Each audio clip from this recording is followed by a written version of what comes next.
Génération FM.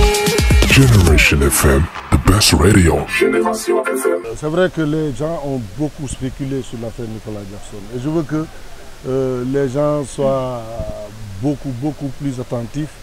C'est un cas très sérieux. Il ne faut pas que les gens essaient de démoraliser ou de saper le moral des autres, surtout concernant le jeu de Nicolas Jackson. C'est un cas qui est arrivé. Nous avons reçu la lettre de la FIFA. Parce qu'il faut le dire, cette affaire, nous l'avons suivie depuis 4 ans presque. Quand Nicolas a quitté le Casa Sport, il faut rappeler que Nicolas d'abord était venu au Casa Sport sous forme de prêt. Sous forme de prêt. Et les gens oublient ça. Près d'1 an renouvelable au besoin. Quand il a fini la première année, le besoin ne s'était pas fait sentir de l'autre partie et ils ont récupéré Nicolas. C'était un prêt. Et quand il est parti, dans la formation, Nicolas a connu comme équipe le Casa Sport et Villarreal. C'est-à-dire quand il va à Chelsea, les deux équipes précédentes, c'est Casa Sport et Villarreal. Sur le tableau d'affichage, c'est Casa Sport Villarreal. Sur le passeport sportif, c'est Casa Sport Villarreal. Mais il se trouve que, comme on le dit avec FIFA Connect, parce que le système a beaucoup évolué. Et si aujourd'hui dans FIFA Connect, vous tapez FIFA Connect, vous entrez dans la plateforme, vous devrez voir rapidement le Nicolas Jackson au Casa Sport.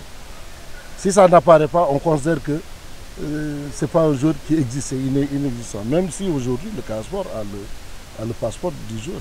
Mais il ne suffit pas.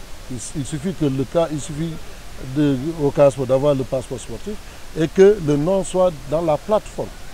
S'il n'est pas dans la plateforme, c'est comme aujourd'hui, je peux écrire un passeport sportif, je mets là-bas Ben Michel. Il a joué au Casa Sport parce qu'il est de Ziguinchor, il est né ici.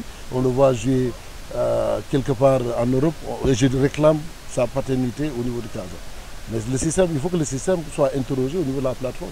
Si dans la plateforme le système n'est pas là-bas, on peut considérer que c'est un joueur illégitime, c'est-à-dire qu'il n'existe pas. Maintenant, il y a toujours des recours, parce que la FIFA n'est pas fermée, il y a toujours des démarches à faire. Et c'est pourquoi je veux que les gens soient très sereins.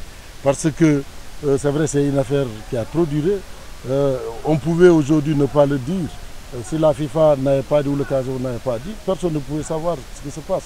Parce qu'on avait connu des joueurs. Le même cas se pose sur Lamine Camara. Mais Lamine Camara aujourd'hui, sur la plateforme de la fédération, son nom apparaît. Mais quand un test ils vont payer, maintenant dans le cas de FIFA Connect, c'est 1 an ou 2 ans après.